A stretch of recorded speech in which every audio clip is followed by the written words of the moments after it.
Hi, gorgeous. This is episode number 13, the lucky number. And the amazing guest who's back today is Randy Gage. Hey, it's Randy Gage, and you're listening to the worldwide award-winning, famous, lovely, and talented Heart Sells podcast with Christine Schlonski. Before we dive in right into this episode and with some amazing facts about Randy, make sure you check out the 7-day free challenge to ask for the sale with confidence, to sell from your heart with ease and grace and on your terms. You find the sign up for the challenge at christineschlonski.com challenge. I see you there. We start January 7th. If you have not yet met Randy or heard about Randy, here are some amazing facts. So Randy is a thought-provoking critical thinker, and he will make you approach your business and life in a whole new way. He is not only the author of 10 books, which have been translated into 25 languages, including the New York Times bestsellers, Risky is the New Safe and Mad Genius. He has also spoken to more than 2 million people across more than 50 countries. No wonder that he is a member of the Speakers Hall of Fame. And if you've listened to the last episode, you know exactly why. So when he himself is not really prowling the podium or locked in his lonely writer's garret, you find him playing third base for a softball team somewhere. And today he is spending more time with us. I am so super excited to have him back. Please enjoy this interview with Randy Gage. Hey, Randy, back to Hard Sells. I'm so happy you're here. You shared so much wisdom in your first with us in the first episode. And again, people can go to randygage.com, check out your podcast and your Prosperity TV to get more of everything that you are sharing, all the value you are adding to the marketplace. Today, I would be interested in finding out what was the first thing you ever sold or offered in your life? It would have been Catherine Bike Candy, because I was in the Cub Scouts and they had a summer camp called Camp Wakanda. And of course, my family didn't have money for me to go to camp, but if you sold enough candy, then you would you could get the camp, the summer camp trip. So our scouting troop, we were selling. They came in tins of I don't know what you call it, kind of, but anyway, it's called Catherine Bike was the name. I don't know if it's still in business, but that's what my first thing I ever sold was Catherine Bike Candy. Wow. And I hope you did go to camp. I did go to camp, but I cheated because my grandmother worked at Oscar Mayer, which was the biggest factory or plant in Wisconsin. And she worked on the assembly line and with thousands of other workers. So she took my cases of candy to work and she sold them to all those people she worked with. And so I was like the top selling salesperson, and I probably really only sold about 3 cans. Yeah, but you found the solution. So actually you had your first team member at a really early age. Yeah, I'm going to just accept that belief. I like the way you phrase that. I think that's pretty cool. It's a smart way to do it. Yeah. So for the packs you sold yourself, do you remember how it felt when you actually made the sale, the transaction? I was just so petrified. I couldn't go to neighbors. They were saying, go knock on door, ask the neighbor. I just couldn't do it. So the 3 I sold were like to relatives. Because I was really a very insecure, neurotic kid and really low self-esteem. And so the idea of being rejected was just terrifying to me. And for people who listened to the last show that we did together know, I think that still impacts my strategy today. I always try to put myself in a position where I don't have to sell, where I can be a marketer, where I can educate my audience, and where I can create a steady stream of prospects who see me or my product or service as a resource that can help them solve problems or add value. And even people who truly are a salesperson, who sell real estate, who sell insurance or timeshare or whatever, I think they would they'd have a lot of success if they followed my model, which is, hey, how do I position myself as a definitive expert in my space and offer value and educate my market so that when they're looking to buy a house, they say, wow, Nancy is the smartest person I know in real estate. Let's call her, right? Or they finally recognize they need to get insurance and they say, God, that guy Jim who does that streaming thing on Instagram every week about how to choose insurance, or has that blog that I read, or sends me that newsletter, he's the guy I'm going to call. You create that scenario where people, qualified candidates, are coming to you. So do you believe that there is such a thing as a natural salesperson? I think so. I'm certainly not one, and I certainly never would be one, but I think there are people who are, not that many. And I do think it's a skill set that people can learn. And I do think that's something that they can become, because again, it's just about learning skills. When you learn skills and you develop empathy and you're able to place yourself in a position to think, again, I go back to my examples always, I'm looking for the 3 things that keep them lying awake at night. And if I know what those 3 things are, then I know how I can help them. Yeah. Brilliant. So you said that you have like a fear of rejection. Is it still the case today? Or is it something you got more used to it? Or like, how do you deal with it? Well, I would say I would understand on a much more intellectual level that I'm not being rejected personally, that they're just saying that whatever I'm offering is not right for them at this moment in their time or life. I would know that intellectually, but I still would have that emotional trigger of, oh my God, they just said no.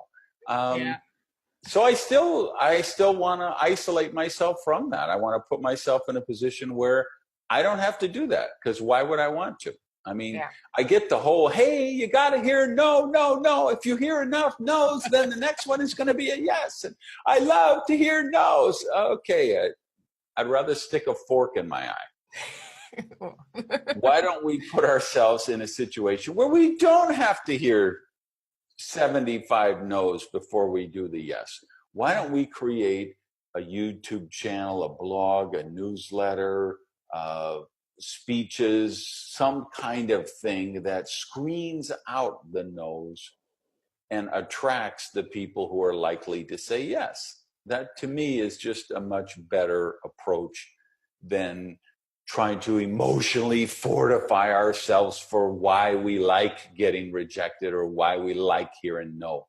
Yeah, well, I think most people don't like it. And I had an interesting interview with Bob Burke from The Go-Giver. And he also said that he doesn't like rejection. And I haven't met any person that loves rejection, but some people are forced to deal with it in their day-to-day life because they do make offers.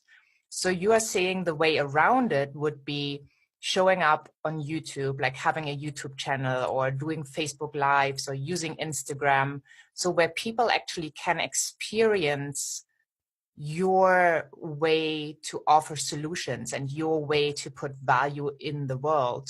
So when they have a need, they come to you as a go-to person. Yeah, you position yourself as the definitive expert in your space. And everybody wants to do business with the definitive expert.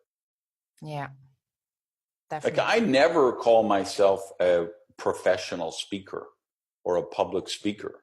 If you look on my website or whatever, I'm an author, right? An author and an entrepreneur. And I put out this and I am one of the highest paid non-celebrity speakers you'll ever find.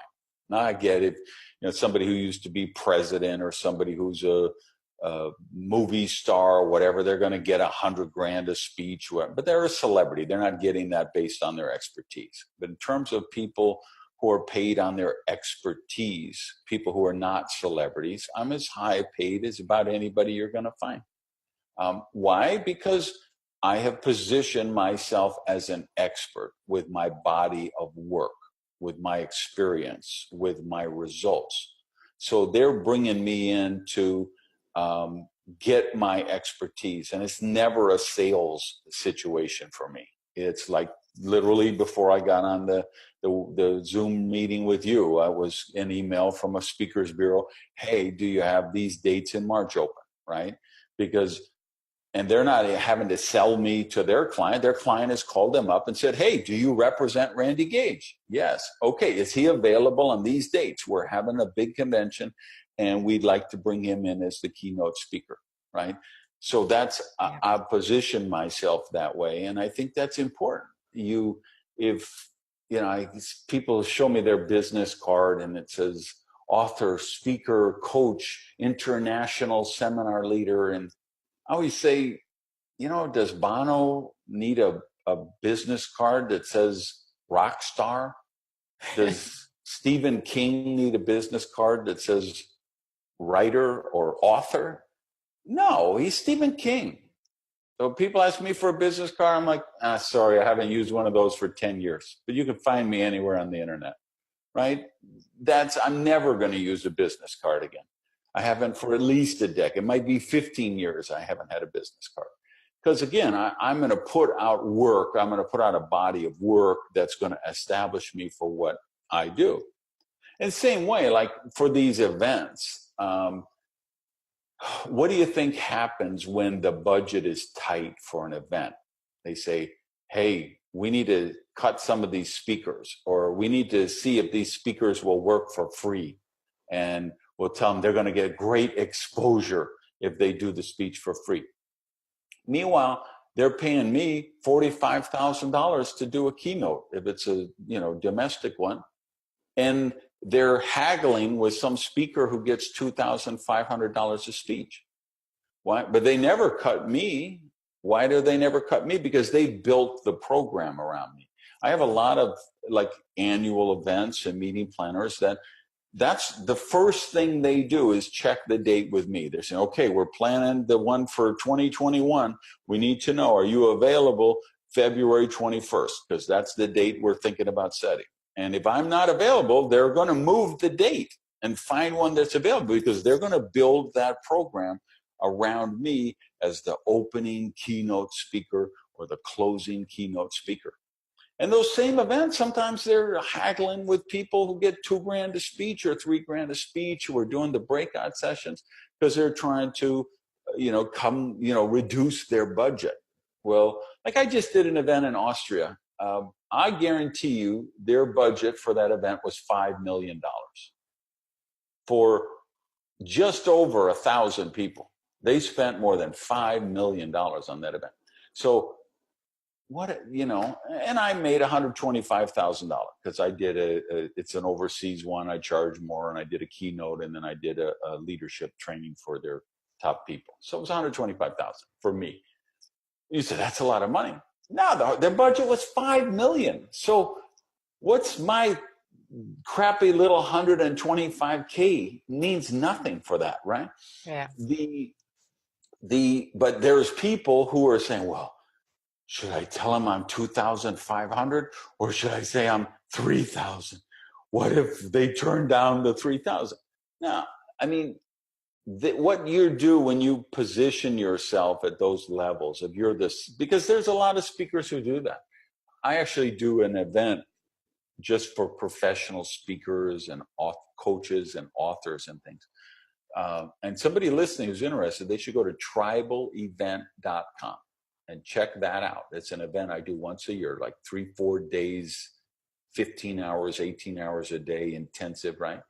And this is the stuff I'm trying to show them is, how do you position yourself as that definitive expert? Because if not, what it comes down to is they're looking at the budget for their event. They're going to bring in their 10,000 top salespeople from around the world, and they're going to bring them all to Hawaii. They're going to spend millions of dollars on this event.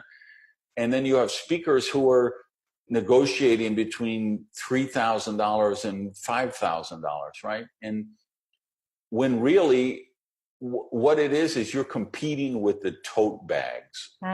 You're competing with the cash box, because that's what they're saying. They're saying, well, you know what? We could put tote bags for everybody when they register, but we'll have to eliminate those 2 cheap speakers. And you know what? If it comes down to that, the tote bags are always going to win. Yep.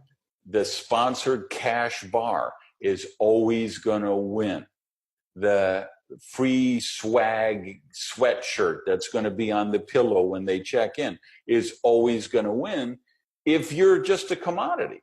But if you're a definitive expert, they're going to build the event around you, and someone else is going to have to pay for those tote bags, not you. Yeah, definitely. That's definitely the right approach.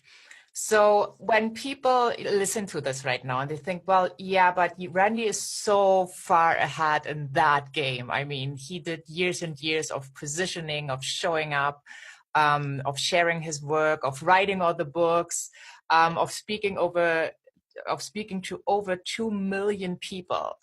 And I'm listening, and, you know, I have this tiny business. I started maybe a year ago, or maybe it's a little bit bigger, the business 5 years ago.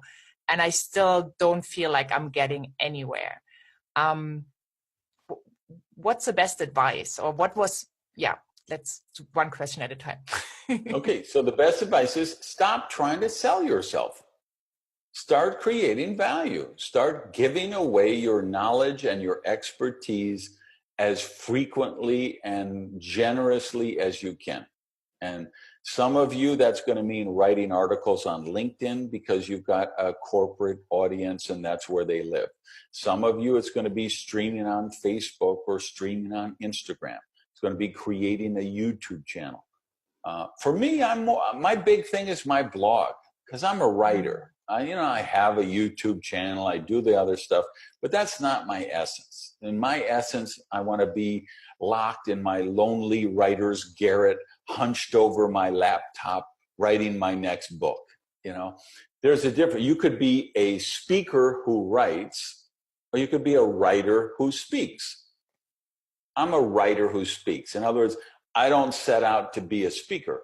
I set out to be a writer. And then because they like my books, they say, hey, we want to bring in the guy who wrote the book, right? Yeah. So that you got to think, what are you? Are you more of a speaker? Are you more of a writer? Are you more of a coach? Are you more of a consultant? Are you more of a salesperson? Okay, what is it that you really do that is your essence? And then how can you take this expertise that you have and share it with the world in a way that they're going to want to come and hire you? And people say, well, but if you give away all that stuff for free and you tell everybody what you're doing, nobody's going to hire you. And it's just the opposite. It's just the opposite, right? You just follow rock and roll. How did that model go? What you did is you went on a tour to sell albums. And you went out and you did these concerts, and then it changed because people didn't want to buy albums anymore. They just want to download the music on the internet. And then they want to download the music for free. And then all of a sudden bands realize, well, what we need to do is we need to have a video, and we need it to be on MTV. And if you look at Madonna and all of the people of that era, Prince and all of them, they really understood MTV. and they made sure their videos hit power rotation on MTV. And then it changed and it became the internet. And now it's, Spotify and these kind of things. So now you got somebody like Drake had like 8 billion downloads in 2018 so far. I mean, he's understood. Hey, and then you go on tour and you make your money on the t-shirts and the swag and the lanyards and, all of that stuff. And you're giving away the music for free half the time. Because we know, I mean, yes, there are people who are paying to download on Spotify or, one of the Apple Music or whatever. But a lot of them are just watching the videos for free. I mean, one of the things I do is I listen to the YouTube Top 15 on Sirius XM every weekend. Sirius XM is just here in the US. It's a satellite radio, national satellite radio. And you pay a subscription and then it's no commercials. So that's what I love about America is I got satellite radio, so I don't have to pay for commercials. So there's a lady named Jenna Marbles, who's an amazing YouTube personality, built a huge channel. And so she hosts this show every week, the YouTube Top 15. And so I like to go to Key West to work on my books. So I'm driving to Key West one Saturday and I'm listening to her Top 15.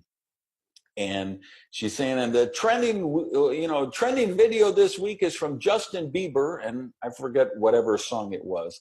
It had 500 million views since it had been released on that Saturday. So I'm driving down, and Justin Bieber is trending with 500 million views. 7 days later, I'm going the other way, coming back from Key West on Saturday, and I'm listening to the YouTube Top 15 with Jenna Marbles. And she's staying still trending. Justin Bieber, he now had 1 billion views. So he got 500 million views in 7 days on one video. And you can bet there were probably 5,000 knockoff versions of that video that probably got hundreds of millions of other views. But just the official one, 1 billion views. And, last time I looked, it was like 8 billion views or something like that. So, I mean, that's the world today, right? So he doesn't, he knows just getting that, in his case, it's not expertise, it's entertainment, right? But it's the same for our salespeople or our marketers or our entrepreneurs who are listening to this. It's getting your expertise out there or people. So when they're in the market for that, you are the company or the person that they think of that can solve their problems and add value. Yeah. Beautiful, beautiful. So give your stuff away for free and the right people will come to you when they have the need. And just do lots and lots and lots of it. Don't do it just once a week. Be consistent. Yes. Absolutely. Wonderful. Well, thank you so, so very much for this interview. I really enjoyed our time together. And all the best. All right. Thanks for having me on the show. Thanks, everybody, for listening. Peace. Yeah, and tune into randygage.com. As I said, everything will be in the show notes, so it's easy for you to find him and to follow his amazing stuff.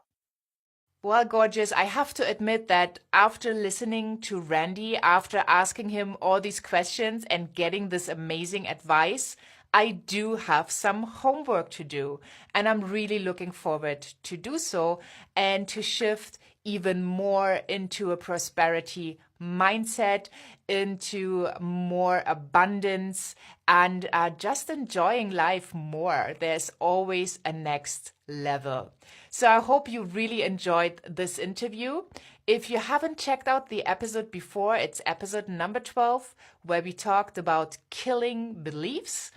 And hop on over to christineschlonski.com for the full show notes, for the transcript, and as well for the resources. You find all of Randy's links to his homepage, to the amazing books he has written, to his Prosperity TV so that you have it easy with just one click to follow him and to check out more of his amazing stuff. So that's christineschlonski.com. Schlonski is Schlonski, and hop on over for the show notes and transcript and basically the podcast page. Please share the podcast with your friends, your family, your business partners. Make sure you subscribe yourself and tune in for the next episode. Have an amazing day and bye for now.